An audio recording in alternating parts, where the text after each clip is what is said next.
Ya, assalamualaikum warahmatullahi wabarakatuh. Perkenalkan di sini dari kelompok 5 akan menjelaskan terkait Indonesia dan Asia Tenggara bagian question ya. Sebelumnya, perkenalkan nama saya Darwin Adam dengan NIM akhir 011. Nama saya Ryan dengan NIM akhir 008. Saya Dini Pak Zulfa dengan NIM akhir 009. Saya Nidra Aprilia dengan NIM akhir 010. Saya Diandra Senita dengan NIM akhir 023. Pertanyaan pertama, mengapa Indonesia berkepentingan menjaga stabilitas kawasan Asia Tenggara? Yaitu Indonesia memiliki kepentingan strategis dalam menjaga stabilitas di Asia Tenggara, mencakup aspek politik, ekonomi, dan keamanan. Stabilitas kawasan berkontribusi langsung pada keamanan nasional, mengurangi risiko gangguan perbatasan, terorisme, dan pergerakan ilegal. Sebagai negara ekonomi terbesar, Indonesia mendapatkan manfaat ekonomi dengan menciptakan lingkungan stabil untuk investasi, perdagangan, dan kerjasama regional. Stabilitas juga memperkuat diplomasi dan hubungan bilateral positif dengan tetangga. Sementara posisi geografis di jalur maritim utama seperti Selat Malaka menegaskan kepentingan strategisnya dengan menjaga stabilitas. Indonesia dapat fokus pada pembangunan ekonomi dan kesejahteraan sosial serta lebih efektif mengatasi tantangan bersama itu terorisme, perubahan iklim, dan bencana alam melalui kerjasama regional. Melalui peran ini, Indonesia tidak hanya memenuhi tanggung jawab regional, tetapi juga mencerminkan kepentingan fundamental dalam mencapai tujuan keamanan, ekonomi, dan kesejahteraan nasional.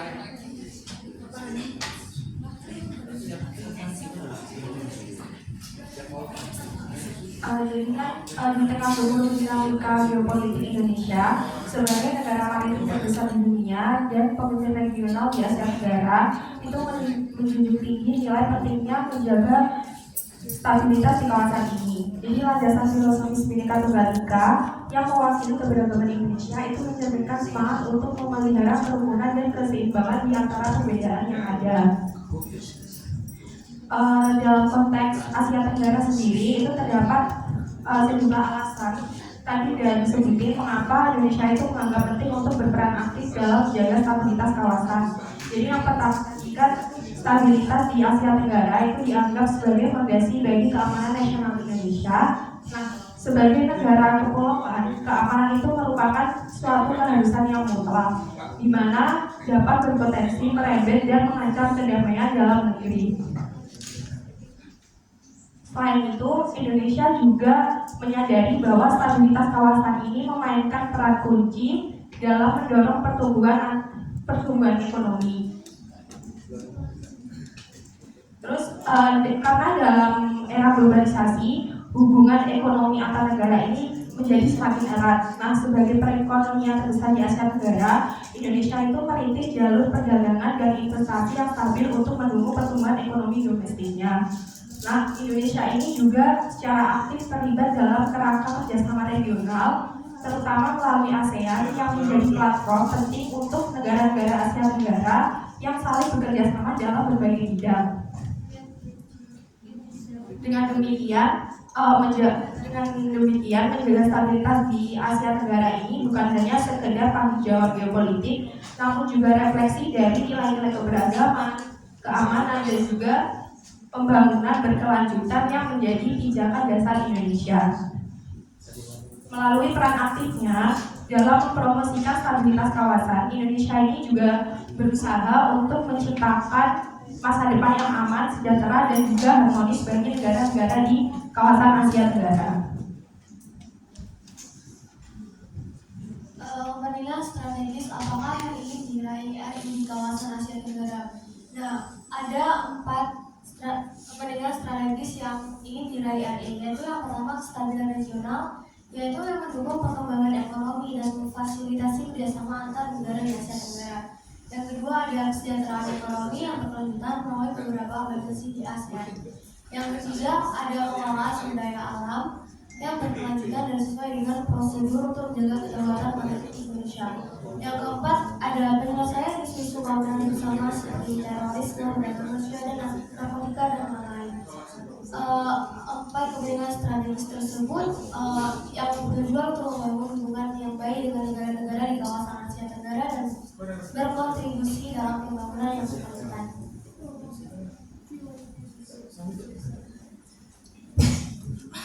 Pertanyaan selanjutnya adalah bagaimana dinamika hubungan Indonesia dengan negara-negara di Asia Tenggara. Jadi hubungan Indonesia dengan negara-negara di Asia Tenggara ini mengalami perkembangan ya seiring berjalannya waktu disebabkan oleh berbagai faktor. Secara umum, kondisi hubungan Indonesia dengan negara-negara di Asia itu dibagi menjadi dua masa, yaitu yang pertama di era Soekarno, kemudian juga di era Soeharto. Di era Soekarno, pada masa awal kepemimpinan Soekarno, Indonesia dibawa untuk langsung menjalin hubungan baik dengan negara-negara di sekitar, terutama di Asia Tenggara, karena Soekarno beranggapan bahwa Indonesia layak menjadi pemimpin Asia Tenggara ataupun Asia secara umum, secara luas, bahkan Asia Afrika. Tapi kemudian di akhir masa kepemimpinannya, Soekarno sempat membuat ketegangan antara hubungan antara Indonesia dengan negara-negara di sekitar Asia Tenggara disebabkan kasus pembentukan konfrontasi dengan Malaysia dalam kasus pembentukan Federasi Malaysia. Next.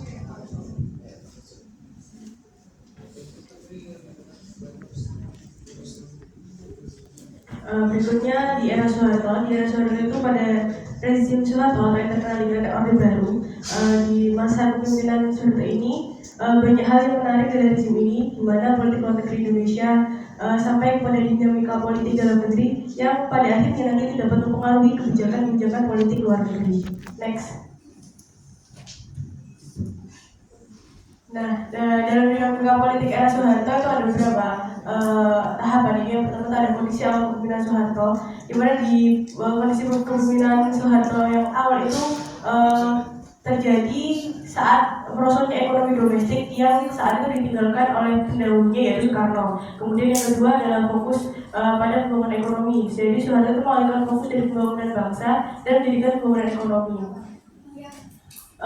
Yang nantinya ini signifikan untuk mempengaruhi sikap politik luar negeri di Indonesia. Kemudian yang ketiga ada politik luar negeri berbasis stabilitas dan pembangunan yang dimana Soeharto ini menekankan pentingnya stabilitas politik, keamanan dan pembangunan ekonomi sebagai fokus utama dalam politik luar negeri.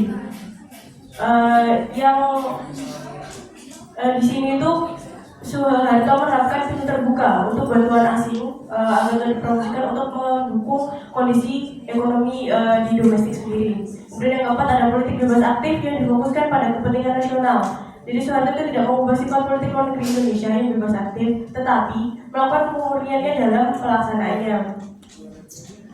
Soeharto juga menekankan bahwa politik luar negeri itu harus diarahkan sesuai dengan kepentingan nasional, terutama untuk pembangunan di segala bidang. Kemudian yang berikutnya ada peran ASEAN dalam politik luar negeri. Dalam masa kepemimpinan Soeharto itu memainkan peran yang sangat penting, yaitu dalam pembentukan Association of Southeast Asian Nations atau ASEAN pada tahun 1967, yang dimana ASEAN ini diharapkan untuk menjadi motor untuk menjadikan perdamaian kawasan dan memberikan dampak positif dalam normalisasi hubungan antara Indonesia dan Malaysia. Kemudian yang keenam ada diplomasi dengan negara barat. Jadi Indonesia itu mendekatkan diri dengan negara barat, terutama Amerika Serikat, setelah buruknya hubungan dengan Blok Timur pasca peristiwa G30 PKI. Kemudian juga ada persetujuan pembentukan Intergovernmental Group for Indonesia (IGGI) memberikan yang di sana mereka tuh memberikan bantuan ekonomi dari negara-negara barat. Kemudian yang ketujuh ada catatan politik dalam negeri.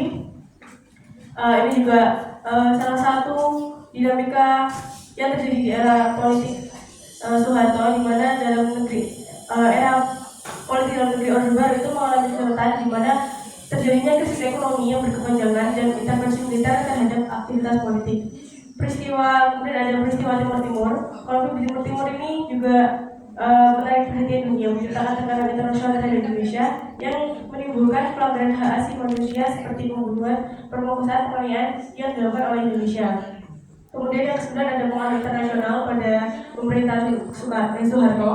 Tekanan dari dunia internasional ini termasuk pembubaran IGGI yang ini mempengaruhi kebijakan dan reputasi internasional Indonesia di bawah kepemimpinan Soeharto. Kemudian selanjutnya ada pentingnya stabilitas politik dan ekonomi untuk pertumbuhan nasional. Jadi Suharto menyadari bahwa adanya hubungan yang erat dan stabilitas politik, keamanan dan perdamaian eksternal itu dapat membantu pertumbuhan ekonomi nasional. Kemudian yang 11 ada pengaruh Indonesia sebagai pemimpin di ASEAN. Jadi Indonesia itu diakui sebagai pemimpin ASEAN karena menunjukkan kekuatannya sebagai negara terbesar di kawasan. Nah, dari dinamika ini terlihat keterkaitan antara kebijakan politik dalam negeri itu dapat mempengaruhi kebijakan politik luar negeri atau internasional. Next. Selanjutnya adalah mengaruhi perkembangan hubungan Indonesia dengan negara-negara di Malaysia. Faktor yang mempengaruhi bisa dibagi menjadi dua, yaitu faktor internal dan juga faktor eksternal. Next. Faktor internalnya yang pertama adalah kepemimpinan. Jadi kepemimpinan nasional atau presiden di Indonesia itu juga mempengaruhi bagaimana hubungan negara Indonesia dengan negara-negara di kawasan Asia Tenggara. Kemudian juga faktor ekonomi di domestik di Indonesia juga sangat mempengaruhi karena kebijakan-kebijakan yang akan diambil Indonesia juga berkaitan dengan kondisi ekonomi pada waktu itu. Kemudian sosial budaya juga. Kenapa kok sosial budaya juga bisa masuk dalam faktor pengaruhnya?